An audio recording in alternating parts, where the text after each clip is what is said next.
this dream. No matter how much you wish it, that season will never come. It will remain a dream so long as I live. Who I am. I don't give a fuck who you are. Gamer Braves.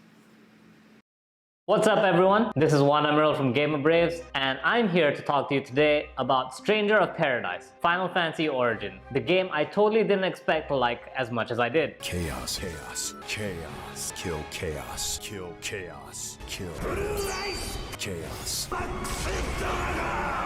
Now, let me start this off right by saying that I will gladly eat a nicely cayenne seasoned L, because I was one of the people who saw the trailer when it first came out and thought, good lord, this game looks terrible. Now, don't get it twisted. It's not like the game suddenly turned around and became good. It's more like the game doubled down on everything that was ridiculous on the trailer, and guess what? We got an amazing game out of it. In a franchise known for its anime pretty boys, this game has you playing as Jack Garland, a guy who looks so much like your generic macho soldier man that you'd swear he was the protagonist of another game, like LX2. Instead, he's supposedly one of the warriors of light. Just a scratch. Nothing a little spit can't heal. One of the main characters of the original Final Fantasy, the game that you totally played and didn't just skip to 7 because that's where all the anime Bishi boys were. Nailed it, I know, thank you. Moving on. Jack Garland is on his quest to exterminate the forces of chaos, and he never lets you forget it because he will not shut up about how badly he wants to kill chaos. If you've ever played any Final Fantasy game ever, chances are you're familiar with the setup of this game. There's crystals, there's monsters, you gotta go kill the bosses, restore the crystals, save the world. Yada yada. No new ground is being broken there. One thing I do have to point out about this game is how awfully stilted the actual execution is. This game is no masterpiece of storytelling. Just look at how weird these cutscenes are. Did you defeat Tiamat? Yeah. Well done. And you are? We came here to challenge the darkness, but it seems we were no match for it.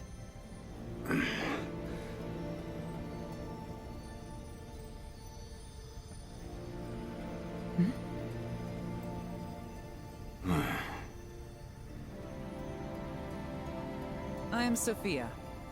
Well met. They're so weirdly paced and the characters talk in such a stilted way that you'd swear that you were the one who was stoned and you just keep waking up at different parts of the conversation. Bullshit. Yet, despite this weird story, Stranger of Paradise is actually one of the most mechanically impressive Final Fantasy games I've ever seen. It has an incredible combat system with a lot of depth to it. So a big part of the combat in this game is the job system. Jack can have up to 2 jobs equipped at any time, and each job has a unique job skill that affects their weapon of choice. Each job can also use multiple weapons, and each weapon also has its own mechanics tied to it. This leads to a lot of customizability. Even though the jobs are tiered, you have your beginner, advanced, and expert jobs, this isn't indicative of their strength. The game doesn't expect you to go into its final boss only using expert jobs. Instead, each job is completely viable and it's up to you based on what job skills you want. For example, even though the Ronin is the most basic of the samurai tree, I still choose to use the Ronin because I like doing misfiners on random enemies. On top of that, each job tree also lets you unlock new moves for each weapon. Once you unlock these are bound to the weapon, not the job. So that means even if you don't want to play certain jobs, you still have a reason to go level them to unlock moves for the weapon in one of the better classes. For example, maybe you want to play the Breaker and you want a cool greatsword move, you should go level any of the other jobs that have access to a greatsword, in case they have skills for that as well. My problem with this is that all of the cool job actions are tied to your MP bar. You get more of this by doing the cool executions or even doing cool parries. However, the fact that every cool thing in the game requires MP means that you will be in a state of MP starvation. This makes it annoying because it makes it harder to do the cool things that the Final Fantasy jobs are known for, such as the Dragoon Goomba stomping a guy from above. On top of that, just like Neo, the game does actually have co-op, so you can have a lot of fun as you and your friends just take on bosses together while talking about your day. In this sense, it's a lot more like Monster Hunter than a Souls game, because the bosses are fun enough to want to repeat and the game does let you do them over and over again. Now, my biggest gripe with this game is its tiered loot system. I don't know why it's here, but it just makes the game not fun. Every enemy you kill explodes into loot, and they're all following their own, color sorted rarity. These can be a pain to sort through even if you use the game's filter to make sure you don't pick up below a certain rarity. The worst part about this is that ultimately none of the randomized skills actually matter. The gear's individual level matters way more, and it's better to just hit the optimize button and just get the best high level gear for all your characters. At that point, if I don't actually have to care about the individual skills, why bother with the system? As you're playing through the main story, you will rarely ever find the same gear in a higher level at a later mission. So that means if you wanted your character to have a cool Dragoon armor, you're going to have to use the lower level version. It's insane that the game wouldn't have easily accessible transmog, but them's the ropes. It's extremely frustrating because every time a game like this has tiered loot, my first thought is some guy in a boardroom presenting about how tiered loot will increase player engagement. Meanwhile, I've been engaged in Elden Ring for like the past month, and there's not a tiered loot item in sight. Despite its gripes, Stranger of Paradise Final Fantasy Origin is an excellent game. It's got some high highs and nitpicky lows at best. On one hand, it's mechanically great. It's so incredibly deep and complex with its job system and customizable movesets that it gives even Monster Hunter a run for its money. On the other hand, it has a story that makes it feel like it was written by Google autocomplete. Well, it's always fun to watch them playing pretend, but how should any of us know what chaos is really like? Oh my. You ought to tell them they'll turn into chaos if they keep pretending to be him.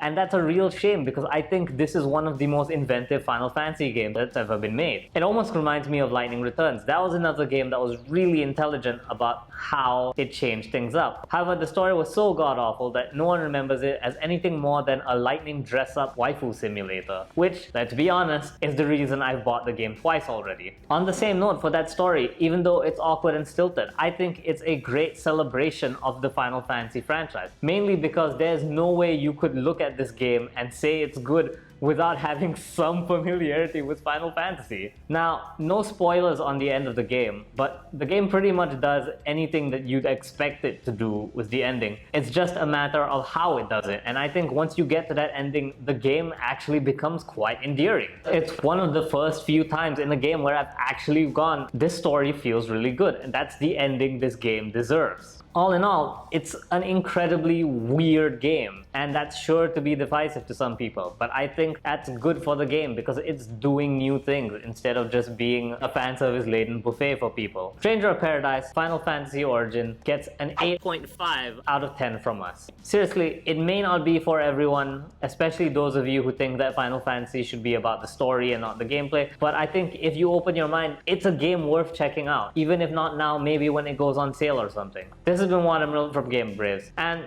let me know what your favorite Final Fantasy game is. I know it's 7. Don't pretend like it's a unique opinion. Of course you like 7. I will accept Kingdom Hearts as an answer though. You're stupid! Take care, guys.